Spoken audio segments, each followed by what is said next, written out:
ये सर्वनाम क्या होता है और इसके कितने भेद होते हैं, आइए इस विषय में जानते हैं। सर्वनाम जो होता है वो संज्ञा के बदले में बोले जाते हैं शब्द, वो सर्वनाम होते हैं। किसी का नाम ना कह करके और जो कुछ भी हम कहते हैं उसे सर्वनाम कहते हैं, है ना। इसके भेद 6 होते हैं, 6 प्रकार के होते हैं ये सर्वनाम। जैसे पहला है पुरुषवाचक, पुरुष वाचक सर्वनाम।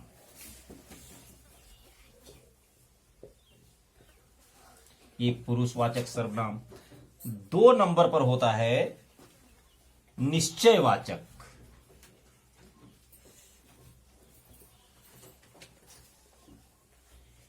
ये वाचक यही रहेगा, सर्वनाम यही रहेगा। फिर अनिश्चयवाचक, तीसरा है आ उसके बाद निश्चय।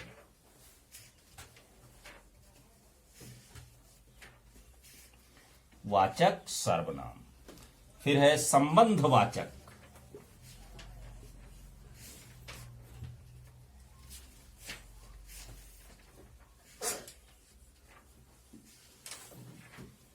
संबंधवाचक सर्वनाम। फिर है प्रश्नवाचक,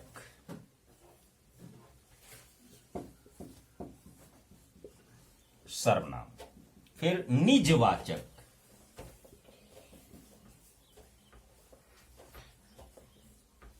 निजवाचक सर्वनाम। इस तरीके से ये 6 काइंड्स होते हैं प्रोनाउन के, सर्वनाम के 6 प्रकार होते हैं। तो अब आप इनके हर एक के बारे में जानें, ये क्या होते हैं। जैसे पुरुषवाचक, ये सर्वनाम क्या होता है।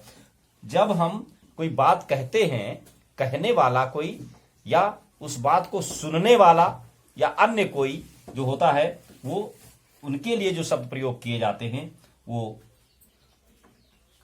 पुरुषवाचक सर्वनाम होते हैं। जैसे जो सर्वनाम बात को कहने वाले, सुनने वाले या अन्य किसी व्यक्ति प्राणी के लिए प्रयोग किए जाते हैं, उन्हें पुरुषवाचक सर्वनाम कहते हैं।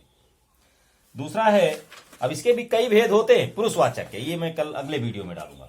पुरुषवाचक सर्वनाम के कितने भेद होते हैं ये मैं कल अगले वीडियो में डालूंगा। हाँ, दूसरा है निश्चय, निश्चयवाचक। जो सर्वनाम निकट या दूर की वस्तु या प्राणी की ओर निश्चय होने का संकेत करता है, उसे निश्चयवाचक संकेत कहते हैं। कि जैसे ये, दिस, दैट, दीज, दोज, ये जो यूज होते हैं इंग्लिश में, हिंदी में यह मेरी पुस्तक है, ये मेरे पास है ना, वह, वे, है ना, ये शब्द जो आते हैं ये सब क्या होते हैं, निश्चयवाचक होते हैं कि इनकी डिस्टेंस क्या है। फिर है अनिश्चय सर्वनाम क्या होते हैं। अनिश्चय, ये अनिश्चय में क्या होता है, जिन सर्वनामों में किसी निश्चित प्राणी या वस्तु का बोध नहीं होता है, उन्हें अनिश्चय सर्वनाम कहते हैं। जैसे कोई रास्ता पूछे तो बता देना। अब एक कोई शब्द जो है वो किसी के लिए संकेत किया गया है लेकिन निश्चित नहीं है। अगर यहीं पर कोई नाम हो जाता या स्थान हो जाता तब अलग बात हो जाती। जैसे बाहर कोई खड़ा है ना, बाजार से कुछ खाने के लिए ले आना, कुछ निश्चित नहीं किया कि क्या लाना है, कुछ ले आना। तो जहां पर निश्चित नहीं होता है तो वो अनिश्चय होता है सर्वनाम। संबंध, ये संबंधवाचक सर्वनाम क्या होता है, जो सर्वनाम वाक्य में आने वाले दूसरे सर्वनाम से संबंध बताएं उन्हें संबंधवाचक सर्वनाम कहते हैं। जैसे जो, जैसा, सो, ये शब्द होते हैं। जैसे जो करेगा सो भरेगा, तो जो और सो दो होते हैं एक साथ। जिसे देखो वही धूर्त है ना। जैसा करोगे वैसा भरोगे, जिसकी लाठी उसकी भैंस, जिसकी और उसकी, इन दोनों का रिश्ता है ना। तो ये संबंधवाचक हो गया।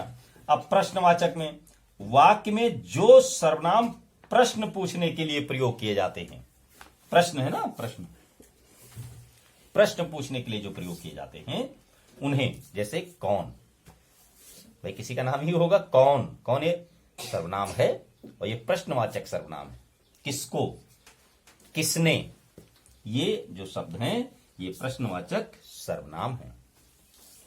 और लास्ट में है निजवाचक, जिस सर्वनाम का प्रयोग कर्ता के स्वयं के अर्थ के लिए किया जाता है, अपने आप के लिए जो सर्वनाम प्रयोग किए जाते हैं मेरे अपने बारे में, उन्हें हम निजवाचक कहते हैं। जैसे खुद, निजी, ये मेरा निजी मकान है ना, तो निजी, खुद, सेल्फ, जब चेक हम करते हैं उसमें सेल्फ अपने लिए प्रयोग करते हैं। जैसे मैं अपना काम खुद करता हूं, तो एक खुद जो है वो क्या है, निजवाचक सर्वनाम है। मैंने गाड़ी स्वयं चलाई, वह आप ही आ जाएगा। इस तरीके जो शब्द हैं निजवाचक हैं।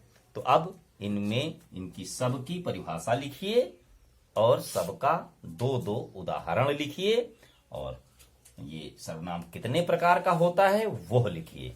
आप एक चित्र बनाइए, एक गुलदस्ता बनाइए, बढ़िया सा इसको कलर कीजिए और फिर इसके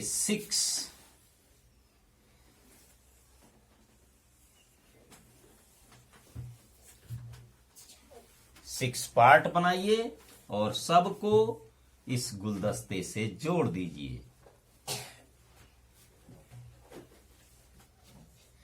और इनमें आप उनके नाम, जो उसके पार्ट थे उनके नाम लिख दीजिए, है ना।